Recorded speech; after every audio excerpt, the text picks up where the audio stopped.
What started as the biggest driver move in modern Formula One history might just become one of its greatest what-ifs.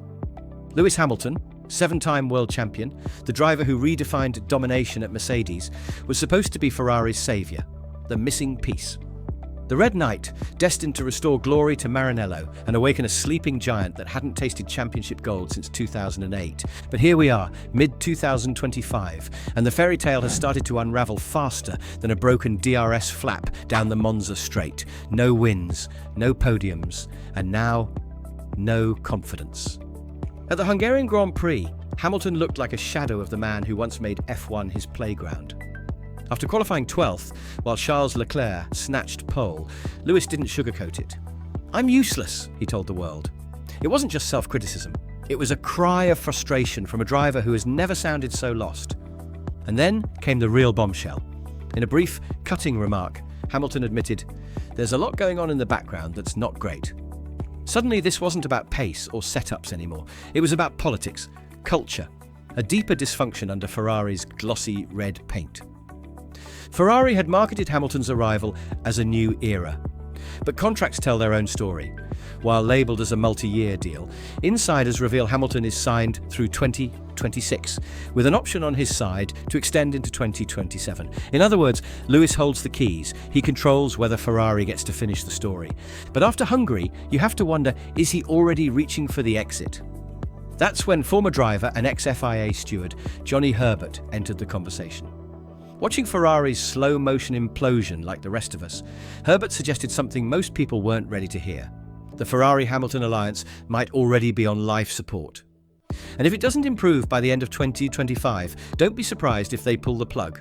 If Hamilton walks, or if Ferrari decides to help him toward the door, who takes the seat? Herbert had a bold answer: Carlos Sainz. Yes, the very same Sainz Ferrari, unceremoniously dumped to make room for Hamilton. The smooth operator himself, now battling in a struggling Williams, slogging away in a midfield car that barely grazes the points. But don't let that fool you. Herbert insists Sainz is still the real deal. Sainz never wanted to leave Ferrari. He'd been negotiating a new contract as far back as October 2023, fully convinced he was staying. 4 wins in red. 4 seasons keeping Charles Leclerc honest. He wasn't just a number 2. He was part of Ferrari's identity. Then came the January bombshell. Lewis is replacing you. No heads up, no farewell. Not even a direct phone call from Ferrari. According to Sainz, it was a friend who broke the news. Imagine that, blindsided after years of loyalty. And yet, buried in his Williams contract is an escape clause. On paper, he's signed until 2026. But if a top team calls, he can walk. And Ferrari, of all teams, might just make that call. Picture it. Hamilton's adaptation spirals further. Ferrari looks for stability, and suddenly the man they exiled becomes the man they need. A redemption arc waiting to be written. Of course, the internet immediately asked, what about Verstappen? Could Ferrari use the chaos to lure Max away from Red Bull? Herbert shut it down flat. This isn't a Verstappen story. This is about Ferrari potentially realizing they traded proven balance for chaos, and in that equation, Carlos Sainz is the safer pair of hands. The cracks in Ferrari's master plan were exposed by none other than Fred Vasseur. In a rare moment of honesty, the team principal admitted what many suspected. Ferrari completely underestimated the transition. Hamilton had spent nearly 2 decades inside the Mercedes bubble. From McLaren's Mercedes era to the Silver Arrows dynasty, it was all one long chapter under the same umbrella. Same engineers, same culture, same tools, same systems. Moving to Ferrari was like switching planets. And as Vasseur confessed, we stupidly expected he would have everything under control. It was naive. For a driver like Carlos Sainz, who had jumped from Toro Rosso to Renault to McLaren to Ferrari, and now Williams, adaptation was second nature. He'd been forced to reinvent himself every 2 seasons. Hamilton, by contrast, had been a one-house man, comfortable, untouchable. Now, suddenly stripped of that ecosystem. And the result? A driver who looked lost, even when the car had pace. Vasseur wasn't entirely pessimistic. He pointed out that from Canada through Austria, Hamilton looked closer to form.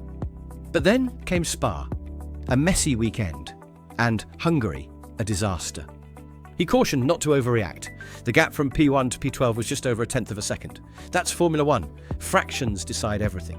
But when those fractions pile up, they start to define careers. And that's the concern. Hamilton's self-criticism is bleeding into existential territory.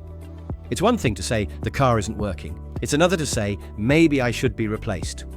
In Maranello, those words don't just echo, they explode. Behind the scenes, Ferrari has scrambled to smooth the transition. They've brought in familiar faces from Hamilton's Mercedes past. Jérôme D'Ambrosio, performance engineer Luca Della, even trusted lieutenants from Brackley. A support network carefully built to give Lewis a safety net.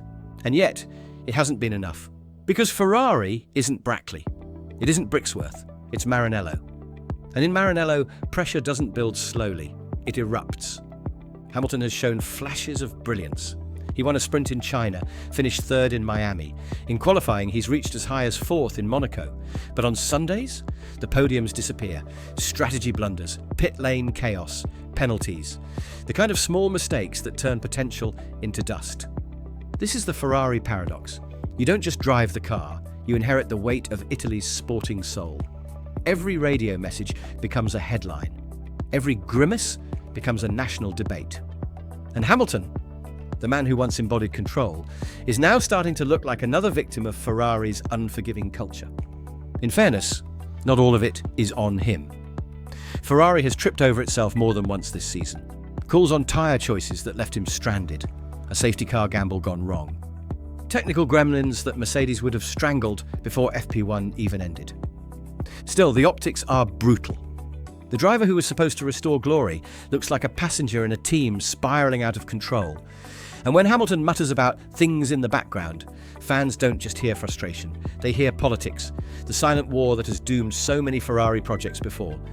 Let's strip it down. Why has the Hamilton-Ferrari project stumbled so badly? First, car philosophy. Ferrari's SF25 has a narrow operating window.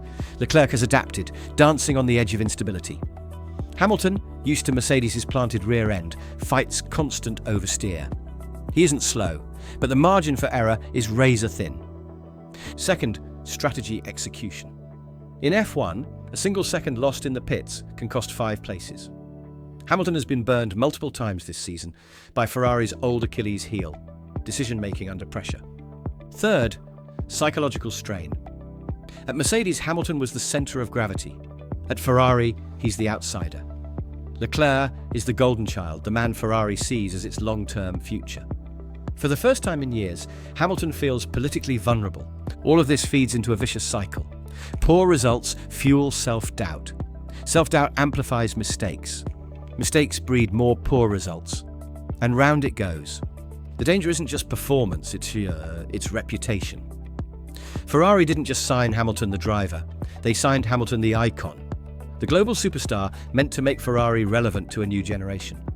If this project collapses, it won't just be a failed season. It'll be a PR disaster. And that's where Carlos Sainz lurks in the background. For all his struggles at Williams, Sainz's stock remains high in the paddock. Teams know what he offers: consistency, adaptability, and an ego kept in check by reality. He was never Leclerc's number 2 in spirit. He was his equal. 4 wins proved it. Sainz has said openly he never suspected Ferrari would cut him. On the High Performance podcast, he recalled, "We were talking since October to renew. I never felt suspicious. I was training, prepping, waiting to sign. Then out of nowhere, Lewis is in, you're out." And yet, he didn't spiral. He kept his head down. Yes, he's been outpaced by Albon at Williams, but the paddock knows why. Williams doesn't give him the machinery to show his best. And Sainz, ever the long game thinker, knows one truth: Ferrari might come back around. Imagine the poetry. The man dumped for Hamilton returns to rescue Ferrari from the very chaos that Hamilton's move created. The arc writes itself. And in an era of F1 obsessed with storylines, the optics would be powerful. So where does this leave Hamilton? His contract runs through 2026, but critically, the extension option lies with him, not Ferrari. That means Hamilton could pull the plug as early as this winter, walking away from Ferrari before the story even gets halfway written. Insiders whisper that conversations are already happening behind closed doors, not exit talks yet, but contingency planning. If the relationship doesn't improve, both sides may agree to quietly part ways. Ferrari gets stability, Hamilton saves face. And if that happens, don't expect Verstappen, don't expect Norris. Ferrari doesn't want another Star War, they want balance. And in that sense, Sainz is the perfect candidate, a driver they know, a driver who knows them, a driver who doesn't need 5 races to adapt. For Hamilton, the risk is legacy. A failed Ferrari chapter doesn't just dent statistics, it reshapes history. Instead of being remembered as the man who dared to restore the Scuderia, he risks being remembered as the man who never should have tried. So here we are, mid-2025, and the Hamilton experiment stands at a crossroads. Is this just a painful adaptation period, the turbulence before the breakthrough, or are we witnessing the early unraveling of a move that never should have happened? Hamilton has shown glimpses of brilliance. Ferrari has shown flashes of competence. But the consistency isn't there, the chemistry isn't there, and the patience from fans, from media, from Maranello itself is running out. If it collapses, Ferrari will be forced into yet another reset, and Carlos Sainz will be waiting, quietly circling like a hawk. If it succeeds, Hamilton will silence every critic and etch his name in Ferrari legend. But right now, the balance tilts toward a question, not an answer. The biggest driver move of the modern era may go down as its biggest what-if.